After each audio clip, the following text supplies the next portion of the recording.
What's up, guys? I skipped yesterday. I said I thought I would have some plays on Monday's baseball card today. Didn't realize that there would only be 3 games on the card. It's a very short card, so I'm actually going to skip today as well. I don't think I'm going to have any plays on these, but I figure it's only 3 games. I'll just talk about these games. They're pretty isolated. Kind of go through my thinking process here as I have my still wrinkled shirt. But hey, that's how you know it's fresh. It's out of the dryer. All right, we have only 3 games today. Houston, Toronto is the first game up at 3 in the afternoon, basically Eastern. Toronto is kind of the way that I lean in this one, but it's a very tentative lean. Toronto is coming off getting blown out by the New York Yankees and staying at home, so you figure they might be kind of angry, kind of in a bounce-back mode, whereas Houston is actually coming off a pretty dramatic win at the New York Mets. Mets have been a hot team, so that's a pretty big win for Houston, really. Houston beat them in 11 innings, even though they beat them by 5 runs. That's still a game that went 11 innings, so Houston had to exert a lot of energy more than Toronto did. And Houston now has to travel up to Toronto, so Houston is at the rest disadvantage, I would say. Has used more of their bullpen because of that, and they're at the travel disadvantage, and could be in a little bit of a letdown spot. So I think situationally, there are definitely factors that would have you leaning to Toronto. Houston's down from minus 140 to minus 135 as a moneyline road favorite. Probably a little bit too heavy a favorite, in my opinion, as well. They got 73% of the tickets, 66% of the cash, so they are public as well. But the starting pitching matchup, on the surface, it would look like something where I'm going to jump in and play Toronto here, but I don't think I can quite do it. Hunter Brown is pitching for Houston. I've made fun of him a lot this year because his numbers have definitely been bad, but even though his overall numbers this season are bad, basically if you go back to some point, like kind of in the middle of May, it's almost like he's been a completely different pitcher, other than the fact that he still has had a couple of outings where he walked too many guys. He's improved quite a bit, so that gives me hesitation. And his numbers against Toronto are actually quite good. They're only 3 for 18 off in lifetime, so even though all 3 of those hits are actually home runs. But, yeah, so that gives me hesitation as far as actually wanting to play against Hunter Brown, even though on the other side you have Yariel Rodriguez pitching for Toronto. I believe he is a rookie, even though he's 27. He had a kind of a delayed move up to the majors, I think, or move into the majors. I think they brought him over from Cuba, actually. And he has not done well so far, so that's what gives me hesitation there, because usually I like rookies, especially ones who have like decent stuff like Rodriguez does, facing an offense that's never seen him before. But Houston's offense is decently dangerous, and what kind of keeps me away from this is just that Rodriguez has not been good at all so far. He's made 4 starts, this being his rookie season, although he either got injured or got like taken out of the rotation for whatever reason after his first 4 starts. So he hadn't pitched since late April up until his most recent start, but his most recent start was pretty bad again. So I don't think we could trust him in any of his starts, in all 5 of his starts. I mean, this season, he hasn't gone more than 4 innings. So I think it's pretty difficult to trust him. So I just have to stay away from that. Washington is playing the Mets. So the Mets were on the other side of that extra inning game. They had to play into extra innings, of course, and lost to Houston. So kind of a dramatic loss there. So I don't know if that would hang them over at all, but I think it's helpful for them to get out of home, so they're actually leaving home and going on the road. So I think that's actually maybe a positive for the New York Mets. And they're facing Washington. Washington's returning home from a road trip. So, I tend to like to go against teams that are returning home from road trips. That is what Washington is doing, although they did kind of suffer an embarrassing shutout loss yesterday to Tampa Bay. Taj Bradley kind of wrecked them, but Washington also had Patrick Corbin pitching, and he didn't even do that bad. But it's like, what do you expect with Patrick Corbin pitching? Do you expect to win? You shouldn't. So Washington, I think, is at the disadvantage because they're returning home from a road trip. And I always say that tends to lead to distractions, because when a team is returning from a road trip like Washington isn't, I think it was a pretty prolonged road trip. They went out to the West Coast, I think. Yeah, they're in Colorado in elevation, then in the West, then went out to the West Coast to San Diego, then came all the way back east and played against Tampa Bay. So I think them returning home from a road trip, that is going to lead to a distracted spot, typically, like Washington is in here. So there are reasons to fade Washington here, and I guess situationally I do lean that way, but There are conflicting market indicators here as well. Mets have flipped from plus 100 to minus 107 on the money line. It looks like 71% of the tickets on them, but only 59% of the cash. So even though the market move looks like it has gone towards the Mets in this one, it also does look like the Mets are the public team and have less of the cash on them according to the percentages. So it's hard to read the market in this one. You'd kind of expect the public to come in on the Mets because they've been hot recently. They have more of that like weight behind their name. They're one of those big market New York teams. So I think people perceive the Mets as being the better team, and they probably are. And they, in the standings, they of course are, but not by that much, only by 2 games, I think, over Washington. But still, it's a bad spot for Washington. As far as the bullpen situation, I mean, the Mets are coming off that extra inning game. They didn't use their bullpen that much, but also neither team did. So I think the bullpen rest disadvantage is still on the side of the Mets a little bit there.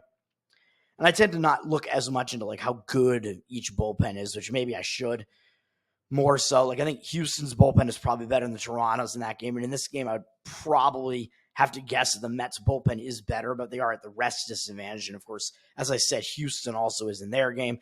David Peterson is pitching for the Mets. I don't think I can trust him. Really, he's a fairly young guy, but he's got a really high whip, 1.48, to go along with his 3.67 ERA. So that ERA looks good, but the whip is indicating that there's kind of something wrong there, man. He's putting way too many men on base, 1.5 per inning. That's not good, although he's had a pretty abbreviated season so far, but his stats this season are just awful. 20-13 strikeout walk ratio in 27 innings and allowed 27 hits. That number of walks is incredibly high. I don't think you can trust him at all. And then him against Washington. Washington has lit him up. We have a big sample size here. They're 25 for 74 off him lifetime for a 338 batting average, and they have an 875 OPS against an 8.7 strikeout walk ratio. So even though the situation kind of says that Washington should be in a distracted spot here, I don't think you could trust going with David Peterson at all here. And Mackenzie Gore pitching for Washington, kind of similar on his end, man. He's got a 1.39 whip, so that indicates that it's 3.6 ERA, even though it looks good. And he's pitched the full season so far. His whip is indicating that there's something wrong there, man. He's putting too many men on base. He's got a 99-28 strikeout walk ratio, so that looks a bit better, though. I mean, his strikeout rate is pretty high, but he's also allowed 90 hits in 85 innings. So he's put too many men on base still. That whip is pretty bad. And he doesn't go that deep into games, really. He's only gone more than 5 innings 5 times this season, I think, which isn't really that many, or 6 times, I guess. I don't know. 6, yeah, I don't know. He doesn't go that many. He's only got 6 or more a few times. So that's not really good either. And then him against the Mets hitters, we got bad numbers here as well. They've seen him, decent sample size. They're 18 for 60 off of him lifetime with 4 home runs, 9-9 strikeout walk ratio. So it's a 300 batting average and 908 OPS. So again, not good.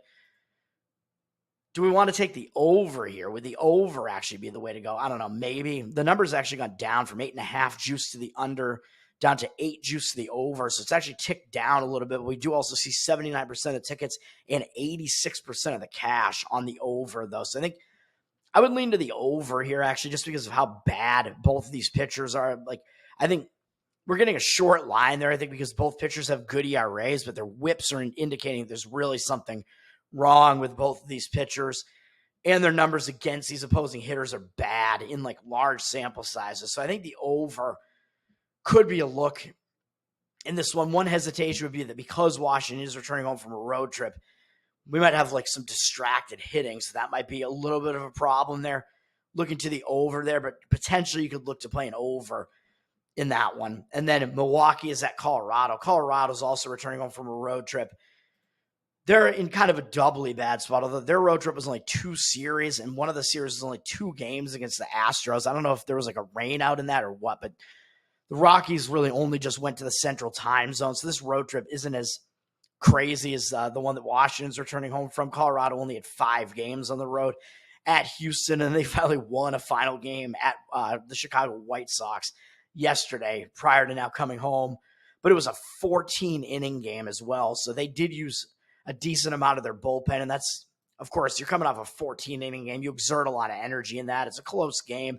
It's a dramatic win. So Colorado's coming off a long extra inning game and returning home from a road trip. So that does put them in a bad spot. So I would really not want to do anything with Colorado here. I mean, when do you ever really want to do anything with Colorado? Milwaukee's kind of laying probably too much of a price on the road here, up from minus 145 to minus 147. And they're public, of course, because Colorado's terrible. 84% of the tickets on Milwaukee, of course, the better team and the team with the better record, but only 62% of the tickets. So even though the line is ticked up a little bit on Milwaukee, we do see that cash discrepancy going against Milwaukee. So Milwaukee, too heavy a public road favorite, I would say, basically. And the starting pitching just doesn't look that great to me. Milwaukee is coming off a win over the Chicago Cubs. That's a pretty big divisional win, really. And now they're coming off that and starting a road trip. So you might say that, well, when you're starting a road trip, that does tend to be a focus spot. So you do have Milwaukee in kind of a focus spot against Colorado, who's kind of in a historically distracted spot. So there are some reasons to lean to the Milwaukee side here, other than I really don't like the price for one thing playing Milwaukee here. But Colorado also, like I said, they're at the rest disadvantage because they used so much of their bullpen yesterday, and they have the worst bullpen anyway. And Milwaukee basically saved almost their entire bullpen because Freddie Peralta had a nice game yesterday against the Cubs, went 7 innings, only allowed 2 hits, pretty much completely dominated in that game. So, but does that mean Milwaukee's going to be in any sort of letdown spot because they are coming off a big divisional win and they're facing Colorado? But because it's the first game of a road trip, maybe they will still show some focus here. But the starting pitching matchup isn't really something where I really want to play Milwaukee here. They got Bryce Wilson pitching, and I said that I continue to not trust Bryce Wilson. He is coming off a decent start where he had a shutout for 6 innings against Texas. That's pretty good, but he still doesn't really go deep into games. 6 innings is the deepest he's gone. He's done that a few times this season. Other than that, he hasn't made it past 5 2/3, obviously. But even the 5 2/3 was only in 1 start, too, I think. And he has a lot of starts where he hasn't even made it 5 innings. So he's kind of questionable, although Milwaukee's bullpen I don't think is that bad, even though I think they've been struggling a little bit lately. So if their bullpen has to get used, their bullpen is basically completely intact after yesterday's game. So if they have to use them, I still think that's probably okay for Milwaukee. Wilson, I don't trust him, though, even though he has a 3.89 ERA. He's got a 1.23 whip, which isn't really that bad, but some of his other peripherals I don't really love. A 59 to 26 strikeout walk ratio doesn't look good to me. He doesn't strike guys out. He's only allowed 65 hits in 74 innings, though. So that does tell you that he is kind of fooling hitters in some way because they haven't been able to hit him that well. But he doesn't come in and blow guys away. He doesn't really strike them out. His walk number is a little bit high for my liking. And then versus the Colorado Rockies, his numbers are actually not good, although it's a small sample size, but they're 4 for 9 off him lifetime with a double, triple, 1-0 strikeout walk ratio. So there's not too much you can take away from that, but small sample size, yeah, but he has struggled against these Colorado hitters, and maybe he struggles at Colorado as well. I don't know. I don't see his numbers at Colorado specifically. Let me see here. We can see it here, actually. Actually, ESPN doesn't let you see in the splits. They don't let you see his entire career in that specific ballpark, so that kind of sucks. So that's annoying. I would have to go back year by year to do that. You can find it on some websites, though, probably, but that 4 for 9, obviously not very good against Colorado. It's a 444 batting average, and it's a 1,222 OPS. So I don't trust Wilson enough to actually come in and play this, even though Austin Gomber on the other side for Colorado is probably still the worst of the two pitchers with a 4.63 ERA, 1.31 whip. There's not a lot to like about Gomber. 56 to 24 strikeout walk ratio. That's no good. 83 hits allowed and 81 2/3. So he's allowed more than 1 hit per inning, and that walk number isn't that great. The strikeout number very low. So he's not really a guy who comes in and fools hitters. He's a guy who just kind of comes in. He's got to get you through some innings. He's not very good. Although the one advantage I guess that he would have is that he is at least used to playing in this high elevation environment, whereas Wilson is probably less used to doing so. And then up against the Milwaukee Brewers, he actually has decent numbers against the Brewers lifetime, a small sample size, but they're only 3 for 14 off him with a double, no other extra base hits, 2 RBIs, a 3.2 strikeout walk ratio, 214 batting average, and 598 OPS. So the Brewers have actually been somewhat stifled by Gomber, but it's in limited playing time. So those are my thoughts on those games, man. I think the strongest leans to me would still be the Toronto Blue Jays. I guess maybe just taking them firing on the money line at home, even though you'd have to rely on Yariel Rodriguez to actually come out and have a good game, and Brown to kind of not pitch as well and kind of regress back to his early season form. But I think what Brown really is probably somewhere in between the two as far as like how bad he was in April and how good he's been this month. I think he's not as bad as he was in April, but he's also not as good as he has been in his recent outings. So it's really tough to gauge. And then I also like the over, like I said, in the Mets-Washington game. So that's going to do it for me, man. But no official plays. But giving you some info, hopefully. Have a good one, man. Have a good start to this holiday week. It's July now, baby. July 4th week coming up. Shoot off some fireworks, baby. Have some cookouts. Be with your family. Be responsible. Don't drink too much. I am a sober man now, but I understand. I am a fan of the beer still. So, I mean, I can't drink it anymore, but I used to love that stuff. And I love the cookout food and energy. So let's do it, man. America. Fuck yeah. Peace.